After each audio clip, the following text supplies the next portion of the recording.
This video is brought to you by my book that features Sumireko. It's called Violet Origins, the Sumireko Chronicle. Stay tuned to learn more about it after the video. The Isekai, a story where a character, often from our own world, is transported into another world. This can be stereotyped with ideas like wish fulfillment or self-inserts. I think a common idea for a Touhou Isekai or self-insert involves some nameless dude getting transported to Gensokyo, and them having the time of their life meeting all of their favorite characters. Maybe there's like a lost word or something, I don't know. But all the way back in 2015, Zune had his own idea for a Touhou Isekai. Reverse it. Zune made a reverse Isekai in Touhou 14.5 Urban Legend in Limbo. And the star of this reverse Isekai was Sumireko Usami.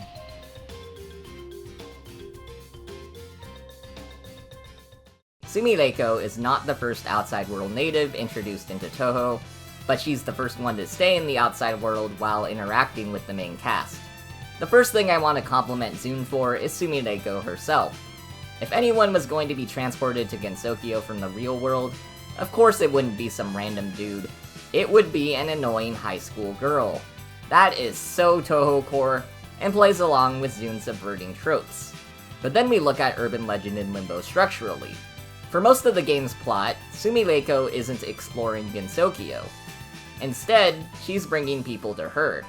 She's inciting the incident by spreading rumors that the occult balls can grant wishes.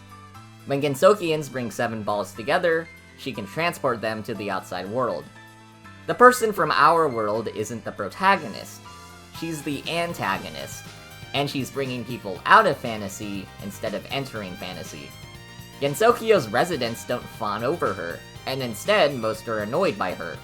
If this were just a subversion of standard tropes, it would be kinda cute, but not that deep. But there is a reason this idea is reversed.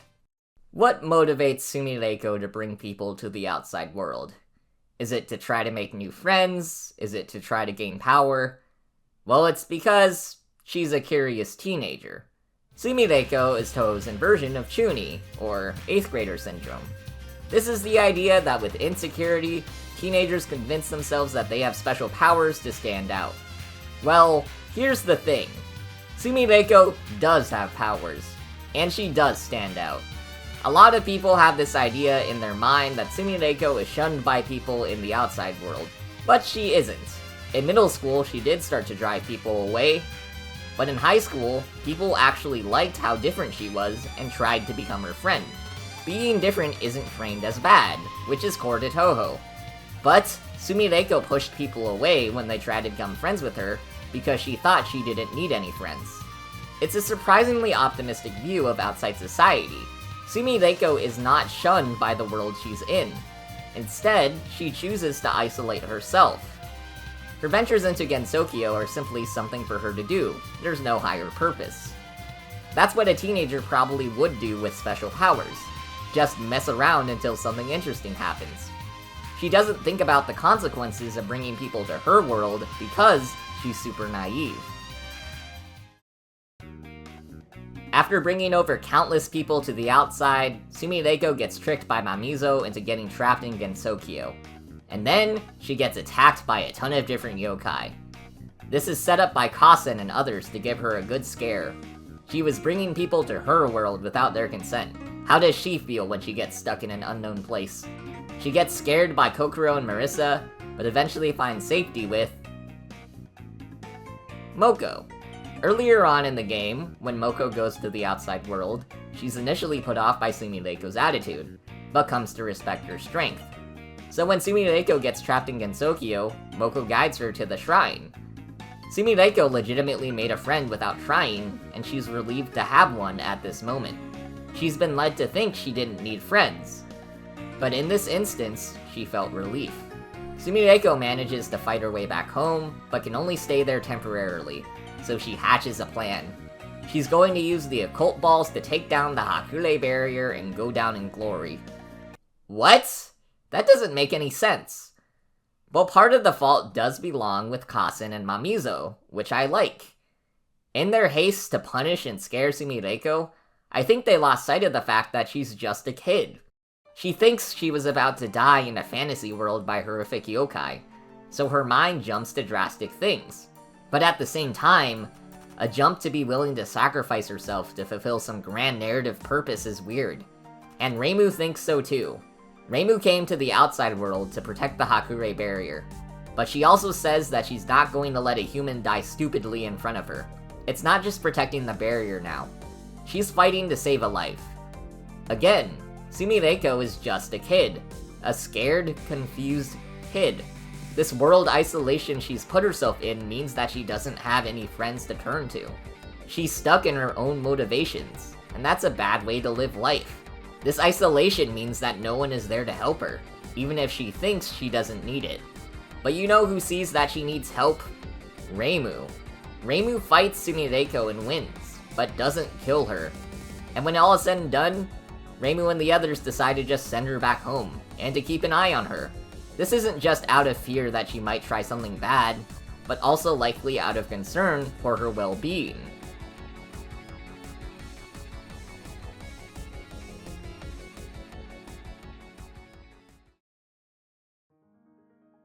The ending of Touhou 14.5 sees Sumireko's spirit gain the ability to travel to Gensokyo in her dreams, and in later works, we see Sumireko's attitude gradually change. She finds a father figure in Rinanosuke, who gives her great advice. She becomes friends with other people like Reimu and Marissa. Through Reimu, Moko successfully returns something Sumireko dropped.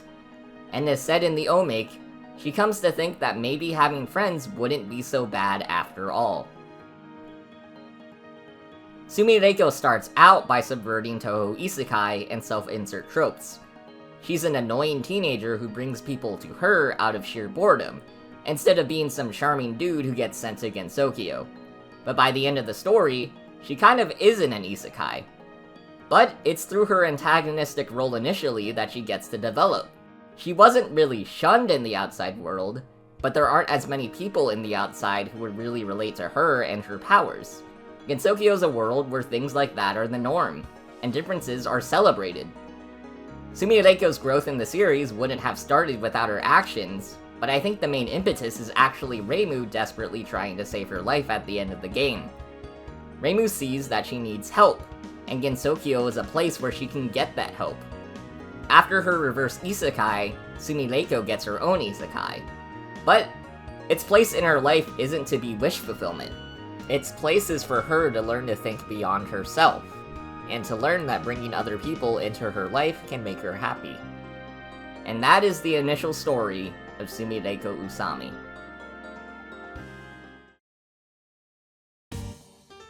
Thanks for watching this video. Before we go, I wanted to talk a bit about my book, Violet Origins: The Sumireko Chronicle. This is a novella that covers Sumireko's early years in Gensokyo, and features both retellings of canon events and brand new stories. For example, I adapt parts of urban legend in Limbo, while also expanding on parts of the story. Sumireko doesn't talk with Moko much in 14.5, so I expanded their talk in the book.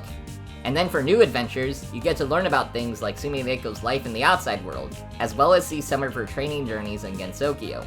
Each chapter is told from the perspective of someone important in Sumireko's life, whether that be Moko, the book's original character, Rei Usami, or more people.